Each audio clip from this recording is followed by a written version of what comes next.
welcome back to another episode of Quarantine Talks. So today I've got one of Charlton's finest prospects, very, very talented footballer, and just a really cool person that's doing a lot of good stuff and has got a bright future ahead of him. So got my boy Brandon with me. What are you telling me? How are you? Yeah, I'm perfect. How are you? Not bad, man. I can't complain. That's why I'm wearing this mad hat. Listen, in fact, let me. It's man, I can't lie to you, it's bad. That's why I'm wearing this little cheeky number here. But I've been talking to a few people here, and the first thing I've been asking everyone, because I know what it's like when you can't do much. I've been asking everyone what's their diet saying at the moment. So what's your saying at the moment? Well, coming back home, mine's been good because obviously my mum's making food, so it means that I have to spend less money buying stuff from outside. Yeah. But before this Where's back lockdown, home for you? pardon? Where's back home for you? Canary Wharf. Calm. Yeah, so it must be quiet around there. Huh? Extremely quiet. I like quiet, so yeah, it's quiet. So I'm so happy that I'm back home, chilled. Well, so what you're saying, you're good. You're eating good at the moment, then, yeah. Yeah, I'm eating good. Yeah, all the African food's helping me. So yeah. So what's the number? The shitu and the young Yeah. I know Ghanaians, man. Come on. But yeah, no, it's So you obviously you play for Charlton, and yeah, I would say it's been an interesting few years for you, right? Because I mean, you went out on loan to Bromley and did well. Yeah. Came back to Charlton. Yeah. Pre-season, you bossed it. Yeah. 4 goals, 4 games, something crazy like that. 4 goals, 4 games, yeah. Went on loan to League Two now, so made your first senior appearance as well in league football. Come back now, and then this happens. So it's a bit of a roller coaster. Like your career's literally taking off. You signed your extension as well, right? Signed my extension last season. Yeah, and then so you've gone through all of that, and then you get to a point where it's like it's no football. So how have you been coping at the moment? I was at the start. I was extremely frustrated because everything was getting up. I was on form. I felt like this is my time, and then this happens. And the worst thing about it is I can't control it. It's uncontrollable. So I just had to take it on the chin. But now I've realized that I can use this opportunity to better myself in different areas. And then when I come back stronger, because reality is some people might not use this opportunity to do the work on themselves. So they might not come back stronger. So I need to come back the best I can be so that I can hit the ground running from where I left off. No, I totally hear it. And it's you mentioned working on yourself in different aspects. What sort of things are you doing at the moment? Because I speak to various people and it's weird because it's not pre-season. The season may come back. Some people feel like it's a holiday. It's a really weird place to be. So what sort of things you've been working on? Just fitness, basically. I'm just trying to keep myself sharp and fitness so that when I come back, I still feel like the way I left because I felt really fit. I felt like I was at the top of my game. So coming back, I need to feel like that again. But obviously it's going to be hard because you're not playing as consistent or training as consistently as we used to. So it's just about getting myself to the levels where when I come back, I can push myself back to the match day fitness and then work on from there. No, I hear you. With the fitness stuff you're doing, I know certain clubs are kind of sending programs. Some players are kind of developing their own stuff on top of that. What are Charlton doing? Are they sending like a kind of program that everyone's doing? Like, have you got like a Strava thing, I'm guessing? Yeah, Charlton send like an 8-week program of every day for what we do. But like there's a progression every week. So we've got that to do. And also like I've been implementing my own stuff as well because obviously I know my body better than anyone else. So I've got to implement my own stuff. But they sent us quite a lot to do, to be fair. So what's that like though? Because I know when you're training with the team, there's that kind of competitive edge. When you're by yourself, I mean, because you said you're in Canary Wharf, where are you having to go to? Like, it must be a bit different. There's a part local.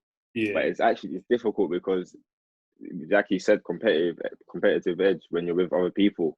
So trying to get yourself in the zone and trying to do it 100% by yourself is difficult. But then you got to look at the end goal at the end of the day. So there's only one way you're going to get that end goal, and it's if you push yourself. No, that's for real. But so with do you have like struggle with Charlton there where like you guys are running, you can see everyone else? Yeah, they can see it. What's So your take sometimes like in the top half? man's cool.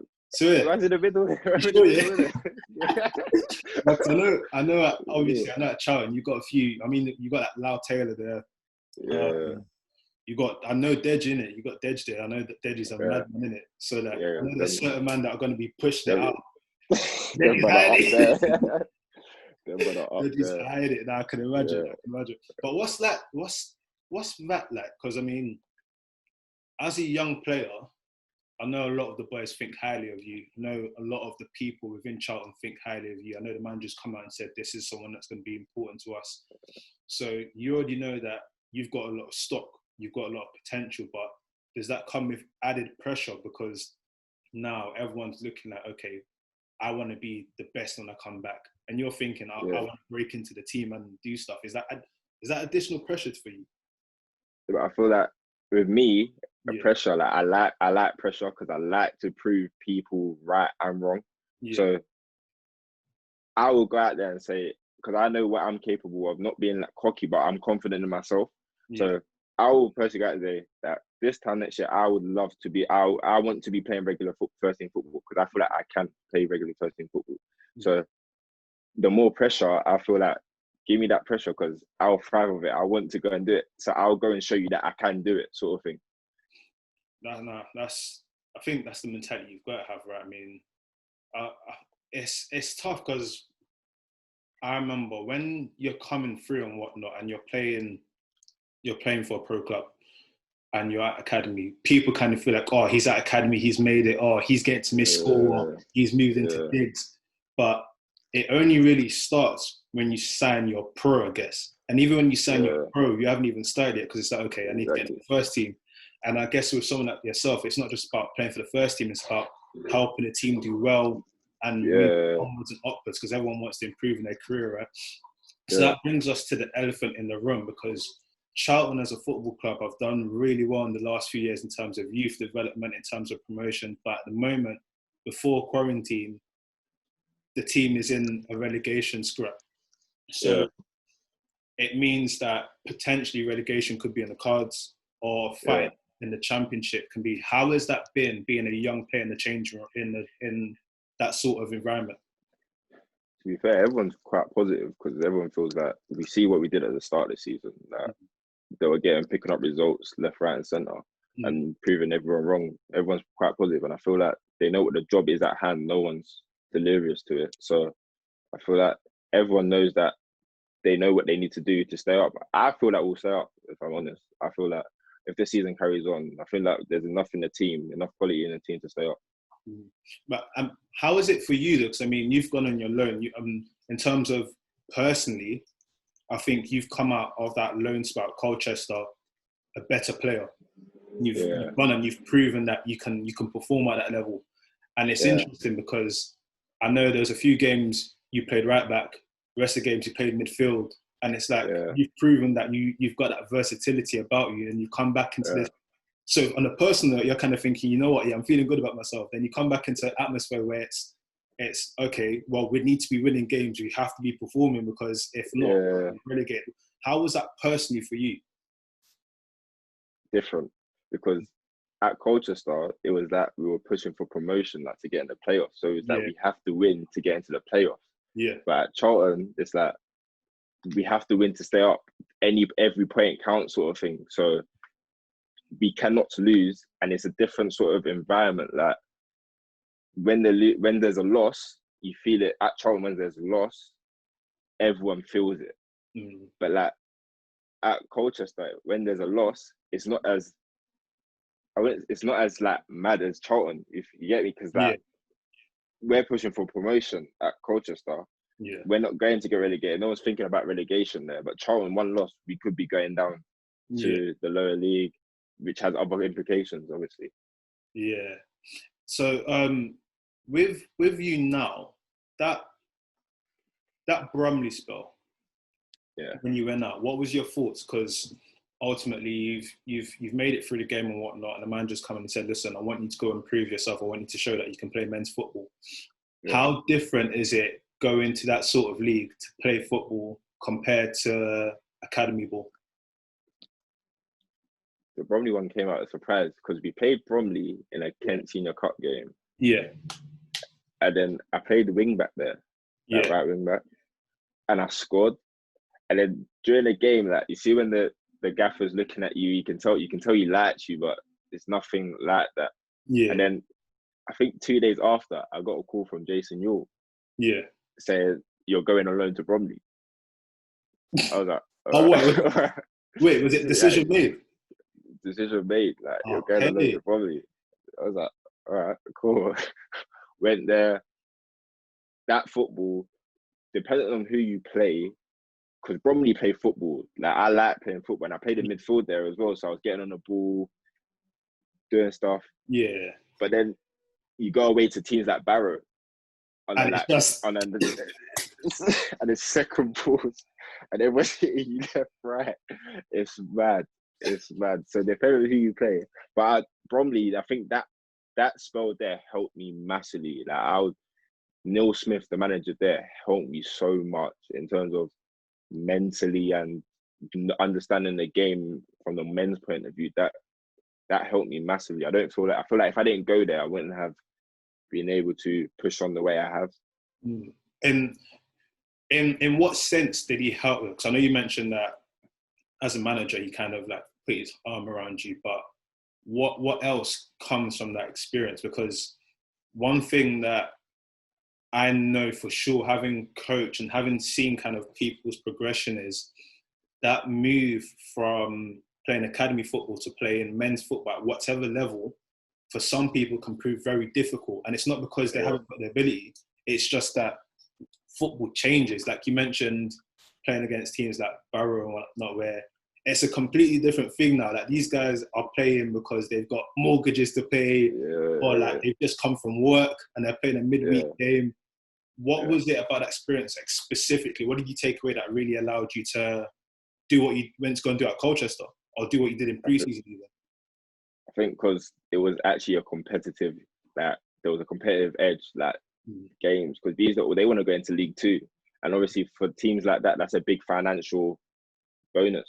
Yeah. So it's like my first game, my debut was Barrow away. Yeah. And that's when I knew. I'm in for. You left with a few bruises, isn't it? Yeah. Like that's what I knew. Yeah. What position did you play that game? I played out wide that game. Okay. So I'm guessing opposite number was trying to. He was active. Yeah. First game, I was thinking, whoa, I'm in for a game. Yeah. So much different from 23's football. That is. Yeah. I wouldn't say it's faster, but it's like more physical and it's more like competitive, because obviously 23's football, the reality is some people want to be there and some people don't want to be there. So you don't know what you're going to get from each game. Tell you what, speak to me on that, because that's a very interesting take. I mean, 23's, let's say Charlton 23's example, the sort of teams you play are teams that are kind of within that league, right? So you've got boys who are potentially on the cusp of getting pros. Not everyone gets a pro. Not everyone's going to sign on with the club they're at.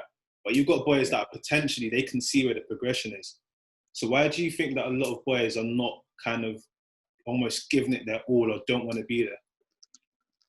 Because they want to play first team football, because everyone wants to play first team football. And if you feel like you're better than where you're at, then depends on how you feel. Because if I came to a stage, if I was honest, I was like, I don't want to be playing 23's football. I want to be playing first team football.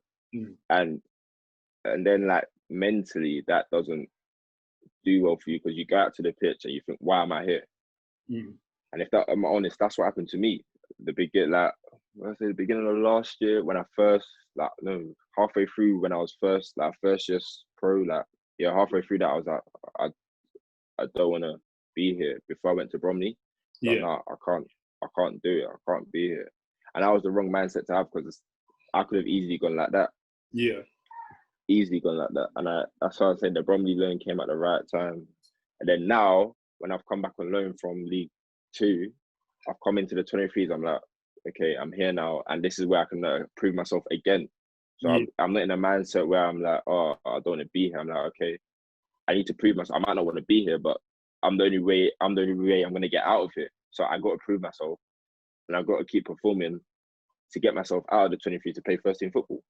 No, I respect that a lot, and I think what you said is right. It's not a bad thing to have that you don't want to play 23s football. Because everybody wants to progress in it, and I mean, especially when you go out on loan and you boss it, you don't want to have to, and then you come pre-season and you boss it. You want to be in a position where you want to prove yourself and you want to be in the squad. And I mean, you've mentioned Jason Ewell. You've mentioned, I mean, Charlton's always been known for pushing on youth. Yeah. What sort of conversations have you had to have in terms of trying to get some appearances or progressing your career? How have you found that? Because it's not something that a lot of young footballers feel comfortable doing, going into the manager's office and saying, listen, you know what, I think I can play that next game, or saying that, you know, I think if I get a loan move, I'm going to come back a better player. How have you found those experiences? At first, I found it challenging. I didn't want to go in there and be like, oh, this, that, to cause any problems. But to be fair, Jason, we got Coach Hamza. Them two have helped like massively me individually, because they know me as a player and they know me as a person. So it's easy to have conversations with people that know you and know you as a person, sort of thing. Because I've been with them quite a while now. Yeah. So going to them and asking them why I'm not playing, or it's easier, and they will tell me the realness of the situation. And that's all you really want. You want honesty out of the situation so you can know how to better yourself, sort of thing. Yeah. But yeah, I think them two especially, they've helped massively.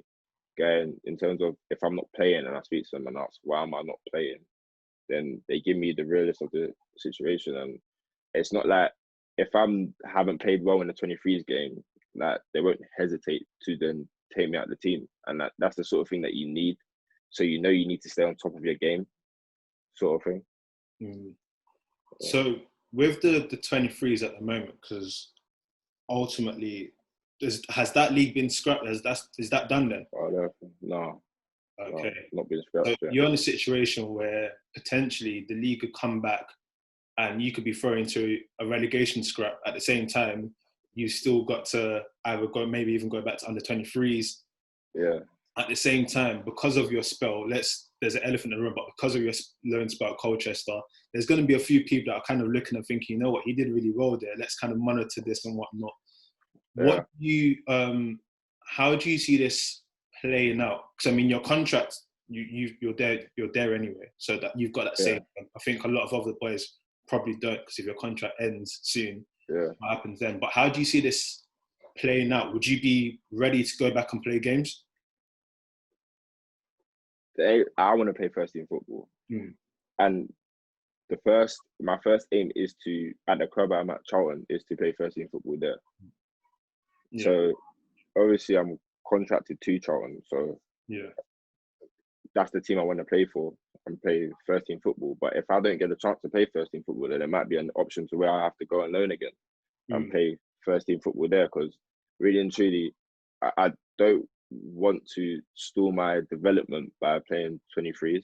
I want to increase it, and I feel like I can only do that, increase it more, by playing first team football, which I've done at League 2, innit? So with Colchester, obviously you had to move, and it brings up, I'm probably going to make a segment on this called Diggs Diaries, because a lot of people have different experiences going to Diggs. What was it like? Because at Charlton, you said at Charlton you was at Diggs as well. Yeah, well, I moved into Diggs at Charlton this year. Yeah. Oh, okay. How did you find the experience going to Charlton and going to Colchester and going to Diggs there? They're both different, completely different. Because at Charlton, I'm with like my boy, close boys, so cool. And then when I went to Colchester, one of my close boys had just signed for Colchester, so we ended up being put in the Diggs together. Okay. So it felt like I was at home, basically, because obviously I'm with like my boy that I've been boys with for time, and he's there as well. So but like the experience of Diggs is mad. It's mad. In what sense though? Because I think I kind of think that Diggs is important to a player's development because you kind of get to. I think football is important off the pitch, but off the pitch is so important as well because you're around different people in it. How has it been for you? Yeah. I mean, I see you got some equipment in the back, so I'm guessing that when it's Diggs and whatnot, you just kind of occupy yourself. How is it? How do you think Diggs has helped you as a player and a professional? I think mentally being able to do stuff by myself because I am very reliant on my mum when I'm at home. Yeah. She literally does everything for me without me asking. Yeah. So when I'm at Diggs, I think independent. Like, I'm much more independent now. So because I have to do stuff by myself, cook by myself, kind of basically wash everything by myself, do everything by myself. So it's a different sort of experience. Yeah. Nah, I hear it, man. I hear it. Still, I hear it. But no, more power to you, man. I mean, it's a difficult time for everyone, and I think especially footballers. Because when did you sign for Charlton initially? I signed for Charlton when I was 7. So from the age of 7, you've been kind of in a routine where you're playing football every single week. Yeah. And now you have a situation where you can't just go out and play football. You can't go and play a match.